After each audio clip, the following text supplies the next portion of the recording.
భరద్వాజ్ గారు, నాకు బాగా గుర్తు 2014లో సీఎం అయిన కొత్తలో అప్పటి నుంచి 2023 ఆఖరి సీఎంగా ఆయన ఆఖరి ప్రెస్ మీట్ వరకు ప్రతి సందర్భంలో కూడా ఎవరో ఒకళ్ళు జర్నలిస్టుల నుంచి ప్రశ్నలు అడగటం, నేను మీ కోసం అట్లా చేస్తా ఇట్లా చేస్తా, మీ మీ మీ స్థలాలు మీకు ఇచ్చేస్తాం, అక్కడ అంటే ఆయన ఒక భూతల స్వర్గం కడతామని కూడా చూపించారు. మీకు బాగా గుర్తుండి ఉంటుంది. అంటే ఒక 5-6 వీడియోలు అయితే సోషల్ మీడియాలో బాగా వైరల్ అయినాయండి. దాంట్లో పర్టికులర్గా ఒక వీడియోలో అయితే జర్నలిస్ట్ కాలనీ ఎలా ఉండాలో ఆయన మాటల్లో దృశ్యీకరించి చెప్పేశారు. ఒక పెద్ద ఐమాక్స్ థియేటర్, ఒక పెద్ద sports complex, convention centre, duplex హౌసులు, ఒక మోడరన్ ఒక రియల్టర్ కట్టేటువంటి హై-ఫైవ్ కాలనీగా తీర్చిదిద్దుతామని చెప్పి హామీ ఇచ్చారు. ఎందుకు? ఉగాది కొబ్బరికాయ కొడదాం, మా దసరాకి గుమ్మడికాయ కొడదాం, మీరు గృహప్రవేశం చేయటమే అని చెప్పి గౌరవనీయ మాజీ ముఖ్యమంత్రి గారు చాలాసార్లు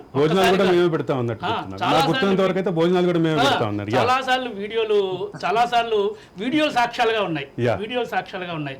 తర్వాత సాక్షాత్తు కేటీఆర్ గారు అసెంబ్లీ సాక్షిగా కూడా ఆయన చెప్పారు. అసెంబ్లీ సాక్షిగా బట్టి విక్రమార్క గారు ఈ సొసైటీ సమస్య మీద ప్రశ్నిస్తే కేటీఆర్ గారు కూడా అసెంబ్లీ సాక్షిగా ఆయన మేము జర్నలిస్టులకు అన్యాయం చేయము, జర్నలిస్టులందరికీ ఇళ్ల స్థలాలు ఇస్తాము, దానికి కట్టుబడి ఉన్నాము అని చెప్పారు. అట్లా చెప్తూ టైం పాస్ చేసి ఎన్నికల వరకు తీసుకొచ్చారు. ఎన్నిక దీంట్లో దాదాపు మన అశోక్ రెడ్డి గారు చెప్పినట్టు 72 మంది జర్నలిస్టులు చనిపోగా ఇప్పుడున్నటువంటి జర్నలిస్టులలో చాలామంది సొసైటీలో ఉన్నటువంటి సభ్యులు అనారోగ్య సమస్యలతో బాధపడుతున్నారు. రిటైర్ అయిన పీపుల్ ఉన్నారు, వాళ్ళు రోజు గడవడం కూడా కష్టమైనటువంటి జర్నలిస్టులు దీంట్లో సభ్యులుగా ఉన్నారు సార్. ఆ రోజు మెంబర్షిప్ కట్టడానికి కూడా పెళ్ళం మెళ్ళో పుస్తెలతాళ్ళు అమ్మి పుస్తెలతాళ్ళు తాకట్టు పెట్టి కట్టినటువంటి సందర్భాలు ఉన్నాయి. ఇంకొక విచిత్రమైన విషయం చెప్తాను సార్. వార్త సురేష్ అని చెప్పి మా మిత్రుడు, సొసైటీలో ఉన్నటువంటి నెంబరు, ఆయన ఒక డిటిపి ఆపరేట్ సెంటర్ నడుపుతాడు, దివ్యాంగుడు. ఆయన ఆఫీస్లో కూర్చుంటే ఆయన ఫ్రెండ్ ఒకసారి వచ్చి ఒరే పేట్ బషీర్బాగ్లో స్థలాలు ఉన్నాయట్రా, 100 గజాలు 150 గజాలు అమ్ముతున్నారట్రా, మీకు అక్కడ మెంబర్షిప్ ఉంది కదా, మీకు కూడా హౌసింగ్ సొసైటీ ఉందా, ఒకసారి మాట్లాడరా ఎక్కడో ఏంటో అని చెప్పి వాళ్ళ మిత్రుడికి ఫోన్ చేశాడు. ఫోన్ చేస్తే ఈయన మాట్లాడాడు సురేష్, ఎక్కడైనా స్థలం అంటే మీకు పేట్ బషీర్బాగ్ పోలీస్ స్టేషన్ తెలుసా సార్ అన్నాడు.